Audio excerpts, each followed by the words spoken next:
फंसा हूँ और जन्म जन्मांतर से मैं अलग अलग शरीर परिवर्तन कर रहा हूँ, तो इस अविद्या का वो जो सेवा का जो कष्ट है वो इस अविद्या का नाश कर देगा। तो इसीलिए हमें भगवान और भगवान के शुद्ध भक्तों की सेवा को बहुत उत्साह से करना चाहिए। तो गुरुमा जैसे बता रहे कि साधु संत जो अभी उत्सव हो रहे हैं यहाँ पे, तो उसका एकमात्र उद्देश्य है कि हम भगवान के शुद्ध भक्तों का संग करें। गुरु महाराज और हमारे वरिष्ठ आचार्य सन्यासी महाराज जैसे जो हमारे गुरुजन हैं जो यहाँ उपस्थित हैं, हम उनके दर्शन करने से ही हम पवित्र हो जा रहे हैं। दर्शन ही पवित्र करो ये तो मार्ग। वैष्णव के केवल दर्शन मार्ग से ही हम पवित्र हो जा रहे हैं। इतना बड़ा हमको एक सौभाग्य प्राप्त हो रहा है बहुत आसानी से, और उनकी सेवा करने से भगवान कृष्ण बहुत प्रसन्न होते हैं। तो इसलिए हमें इस साधु संघ में भी भक्तों की सेवा करने का अवसर ग्रहण करना है। जैसे कि हम देख रहे हैं कि एक टीम है, एक भक्तों की टीम, सब अलग अलग सेवाओं का दायित्व लिए। जैसे प्रसाद सर्विंग का दायित्व लिए हैं बागनान के भक्त और दूसरे भक्त सब मिलके। तो प्रसाद सर्विंग में कभी कभी लगता है भक्तों की कमी हो रही है, तो हमें उत्साह रखना चाहिए कि हम जाके स्वयं वॉलेंटरली सेवा मांगे कि क्या हम भी प्रसाद सर्विंग कर सकते हैं। तो उससे बहुत कृपा प्राप्त हो सकती है हमको। गुरु महाराज बोलते हैं कि जो सबको प्रसाद बांट के अंत में प्रसाद ग्रहण करता है, तो उसका वो दैन्य देख के भगवान कृष्ण बहुत प्रसन्न हो जाते हैं। तो भगवान को कैसे प्रसन्न करना है हमको ये रहस्य जानना होगा। केवल अपनी तपस्या से मैं बहुत सारा माला जप कर लूंगा उससे भी नहीं होगा। वैष्णव की कृपा, वैष्णव की सेवा बहुत शक्तिशाली है। तो हमें वैष्णव की सेवा का जो भी अवसर प्राप्त हो रहा है उसे हमें बहुत उत्साह से ग्रहण करना चाहिए, और उसी से हमें आध्यात्मिक बल प्राप्त होगा भजन करने के लिए, भक्ति करने के लिए। नहीं तो हमारी इतनी स्वीकृति नहीं है कि हम भक्ति कर सकें। भक्ति किसके लिए? कुंती महारानी बोल रही है, तथा परमहंसा नाम मुनि नाम अमलात्मा नाम भक्ति योगम विदानातम कथम पश्येम ही स्त्रिया। तो जितने भी भगवान के महान भक्त हुए हैं, अगर हम उनकी वाणी सुनेंगे, उनकी स्टेटमेंट सुनेंगे, सब में बहुत दैन्य का भाव है। कुंती महारानी भगवान के शुद्ध भक्त हैं और वो बोल रही है कि कथम पश्येम ही स्त्रिया, मैं तो एक साधारण स्त्री हूँ, मैं आपको कैसे देख सकती हूँ, आपको कैसे जान सकती हूँ, आपको कौन जान सकता है? परमहंस तथा परमहंसा नाम, जो परमहंस है, मुक्त पुरुष है, जो 3 गुणों से परे हैं, वो लोग आपको जान सकते हैं। मुनि, बड़े बड़े मुनि, और अमल आत्मा नाम, जो अमल आत्मा है, जिनकी आत्मा शुद्ध है, जो काम क्रोध लोभ से मुक्त है, वही केवल आपके दर्शन कर सकते हैं। मैं कैसे आपको जान सकती हूँ? ये कुंती महारानी का भाव है, ये विनम्रता का भाव है भक्तों का। तो ये विनम्रता, ये दैन्य, ये भगवान को बहुत प्रिय है।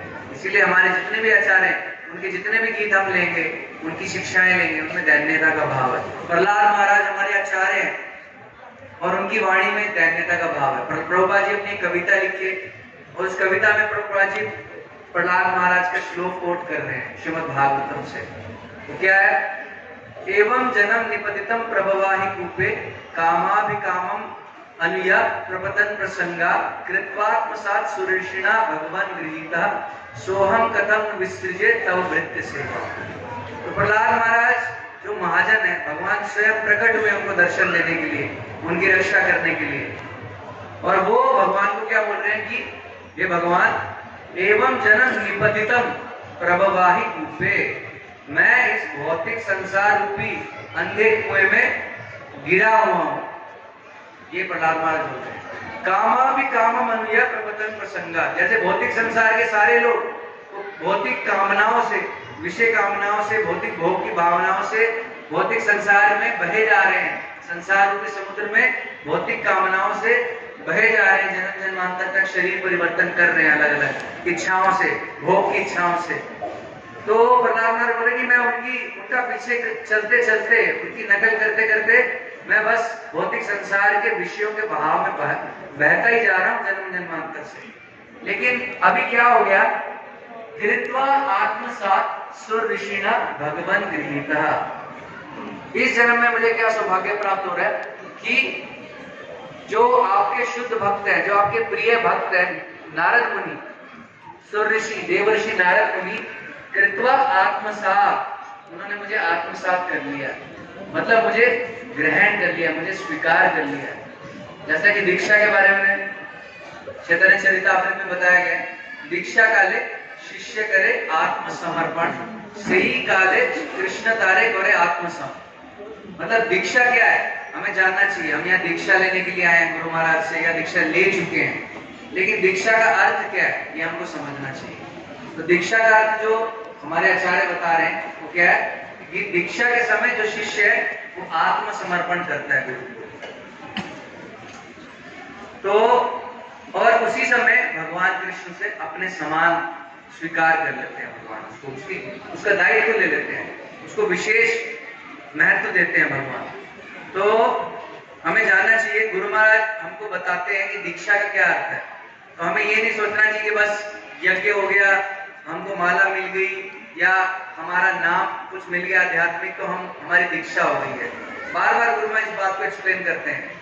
तो हमें समझना चाहिए दीक्षा का अर्थ क्या है। दीक्षा का अर्थ यह है कि गुरु महाराज बताते हैं दीक्षा का अर्थ है कि जो सेवा हमारे गुरु अपने गुरु के प्रति कर रहे हैं, यानी गुरु परंपरा के प्रति कर रहे हैं, तो उस सेवा में हम अपने गुरु को असिस्ट करें।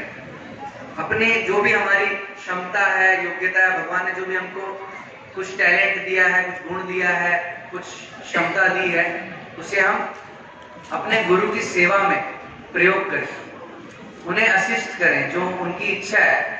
तो ऐसा नहीं कि हम अपनी मर्जी से अपनी कुछ सेवा निर्धारित कर लेंगे, नहीं। सेवा जो है वो गुरु के अनुगत्य में होनी चाहिए, उसे सेवा कहा जाएगा। इसलिए शिष्य मतलब जो गुरु का शासन स्वीकार करता है उसे शिष्य कहा जाएगा। खाली दीक्षा लेने से ही हम शिष्य नहीं बन जाएंगे, वो तो बस बाहर के लिए दिखावे के लिए भी हो सकता है। हम लोग ठीक है बहुत बड़ी संस्था है इस्कॉन, हम इसमें जुड़ गए, देखो ये इतने बड़े महाराज हैं, प्रभुपाद जी के शिष्य, इनसे मेरी दीक्षा हो गई है, और हम ये एडवर्टाइज करें सब जगह जाके, तो वो तो हम अपनी प्रसन्नता के लिए कार्य करते हैं। लेकिन भक्ति मतलब भगवान की प्रसन्नता के लिए कार्य करते हैं। इसीलिए शरणागति जो है वो क्या है, शरणागति का अर्थ है शरणागति के 6 लक्षण जो भक्ति विनोद ठाकुर बताए हैं उसको गुरु महाराज एक्सप्लेन करते हैं। तो उसमें से एक जो लक्षण है महत्वपूर्ण वो क्या है, आत्मनिक्षेप। मतलब आत्मनिक्षेप, हाँ आत्मनिक्षेप मतलब भगवान के प्रसन्नता के लिए कार्य करना। गुरु महाराज जिसको बोलते हैं, प्रभुपाद जी बताएं, seeing the interest of Krishna. मैं जो भी कार्य कर रहा हूं, क्या ये कार्य गुरु और कृष्ण की प्रसन्नता के लिए कर रहा हूं या अपनी खुशी के लिए कर रहा हूं। यही भक्ति और कर्म कांड में अंतर है।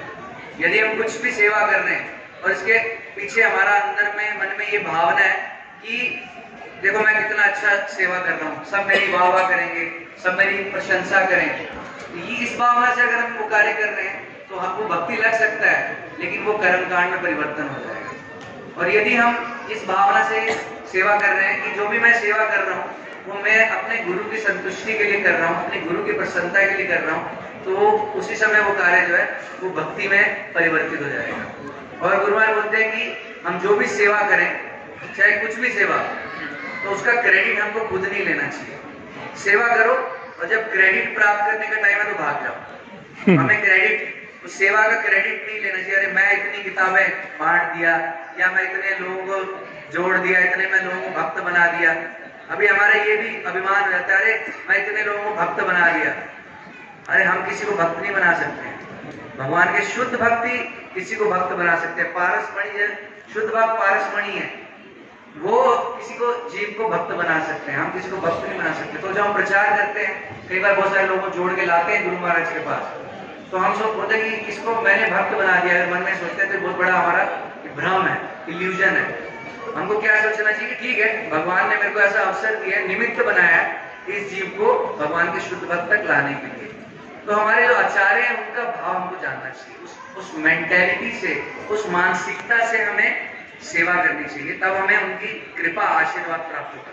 तो हमारे आचार्य श्री भक्ति विनोद ठाकुर, भक्ति सिद्धांत प्रभुपाद जी क्या बोलते हैं, श्री भक्ति सिद्धांत प्रभुपाद जी बोलते हैं कि I have not accepted anyone as my disciple, those whom you consider to be my disciples, they are actually my guru वर्ग।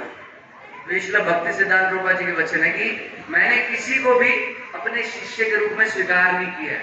कोई भी मेरा शिष्य नहीं है, लेकिन जिन्हें आप सब लोग समझ रहे हैं कि ये लोग मेरे शिष्य हैं, वो वास्तव में मेरे गुरु हैं। तो ये जो वास्तविक गुरु है उनका ये भाव होता है कि कोई मेरे शिष्य नहीं है। जो शुद्ध भक्त है वो किसी को शिष्य नहीं मानते, वो ये सोचते हैं कि मैं अपने गुरु की सेवा के रूप में इन्हें स्वीकार कर रहा हूँ, इनका मार्गदर्शन कर रहा हूँ, ताकि इन्हें मैं अपने गुरु की सेवा में लगा सकूं। ये एक प्रामाणिक गुरु का एक भाव रहता है। तो गुरु महाराज हमेशा ये बोलते हैं कि मैं केवल जो प्रभुपाद जी बोल रहे हैं मैं वही बता रहा हूँ, मैं कुछ नहीं जानता। गुरु महाराज की ये विनम्रता है, ये दैन्य भावना है जो हमें सीखनी चाहिए। गुरु बोलते आई नो नथिंग, आज भी गुरु ये बात बोले, I know nothing, I am simply telling what Prabhupada has told. This is humility. तो भगवान जो है ये गुण हमसे चाहते हैं। कुछ भी हम कार्य कर ले, सेवा कर ले, गुरु महाराज बोलते हैं कि सब सेवाएं समान है। कोई झाड़ू लगा रहा है, कोई प्रसाद बना रहा है, कोई माला बना रहे हैं, या कोई आरती कर रहा है, या कोई प्रवचन दे रहा है। भगवान के लिए सब सेवाएं समान है, कोई भी सेवा छोटी बड़ी नहीं है, सब सेवाएं समान है। लेकिन जिसका जो गुण है उसके अनुसार गुरु उसको उस सेवा में लगाते हैं। जैसे मेरी योग्यता नहीं है, शुद्धता भी नहीं है, लेकिन फिर भी मुझे जगन्नाथ जी की इच्छा है, गुरु महाराज की इच्छा है कि यहाँ पे बैठ रहा हूँ, आप सबके सामने बोल रहा हूँ बड़ी बड़ी बात, लेकिन मैं तो खुद उसको अनुभव नहीं कर पाया हूँ। तो मुझे आप सब भक्तों का आशीर्वाद चाहिए कि मैं जो बोल रहा हूँ उसे मैं अपने जीवन में भी पालन कर सकूं और गुरु महाराज और सभी वैष्णव की कृपा आशीर्वाद प्राप्त कर सकूं। ये बोल के मैं विराम देना चाहूंगा। हरे कृष्णा, धन्यवाद। जय श्री प्रभुपाद की। अब बहुत हम लोग के जो भक्ति के मार्ग है उसमें बहुत कुछ ज्ञान प्राप्ति हुआ। बाकी एक तो श्रमिक प्राणी, उनका अर्थ हमको समझ में नहीं आया। जैसे हम लोग जंगल में जाते हैं, लकड़ी पेड़ से लकड़ी ले आते हैं यज्ञ के लिए, सूखे लकड़ी ले आते हैं, जैसे पेड़ को दुख नहीं मिलना चाहिए, कष्ट नहीं देना। तो वो लकड़ी ले आके पानी हम हाथ से क्या कर सकते हैं, कुछ समझ में पड़ा नहीं।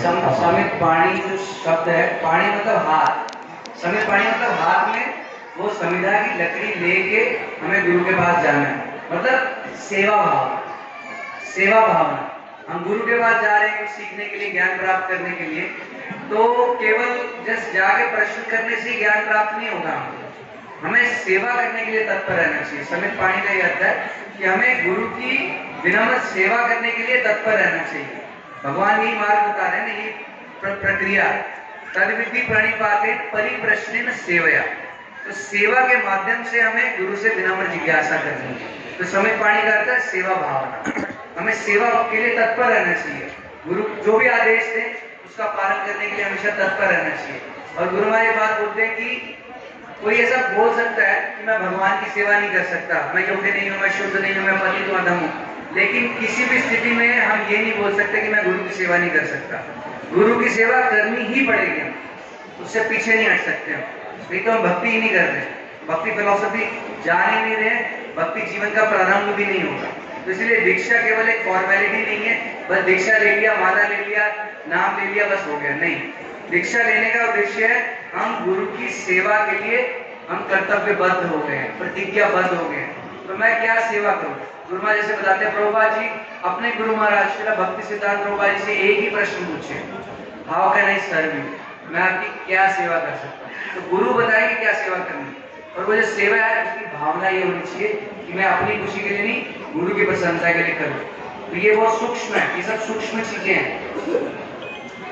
इसीलिए भक्ति सिद्धांत प्रभुपाद जी बोले, कनक कामिनी प्रतिष्ठा भागिनी साड़ी अच्छे आ रहे सही तो वैष्णव, सही अनासक्त सही शुद्ध भक्त संसारे पाए पराभव। तो कनक कामिनी प्रतिष्ठा, धन संपत्ति प्राप्त करने की इच्छा, भौतिक विषय भोग प्राप्त करने की इच्छा और प्रतिष्ठा मान सम्मान प्राप्त करने की इच्छा, ये क्या वागिनी के समान है, हमारी भक्ति को खा जाएगी। प्रतिष्ठा वागिनी छाड़ी है, जिसको जो छोड़ दिया है वही वैष्णव है। तो वैष्णव बनना इतना आसान नहीं है, इतना सस्ता नहीं है। हम सोचे बस मैं तिलक माला, मैं बार बार इस बात को बोलते हैं, तिलक माला लगा लिया, वस्त्र पहन लिया, मैं भक्त बन गया, वैष्णव बन गया, नहीं, इतना सस्ता नहीं है। उसके लिए हमको कीमत चुकानी पड़ेगी। मतलब ये जो मनोभावना है, जो एटीट्यूड है प्रॉपर, जो हमारे आचार्य को सिखा रहे हैं, ये मनोभावना विकसित करनी पड़ेगी। हरे कृष्ण, हरे कृष्ण, हरे कृष्णा, हरे कृष्णा, कृष्णा कृष्णा, हरे हरे, हरे राम, हरे राम, राम राम, हरे हरे हरे। गुरु जी का बहुत बहुत धन्यवाद, आभार प्रकट करते हैं कि बहुत ही सुंदर उन्होंने गुरु महाराज के विषय में बताया और उसे हम लोग भी कोशिश करेंगे अपने जीवन में उतारने का। हरे कृष्ण। तो अभी छोटे छोटे बच्चे लोगों का जो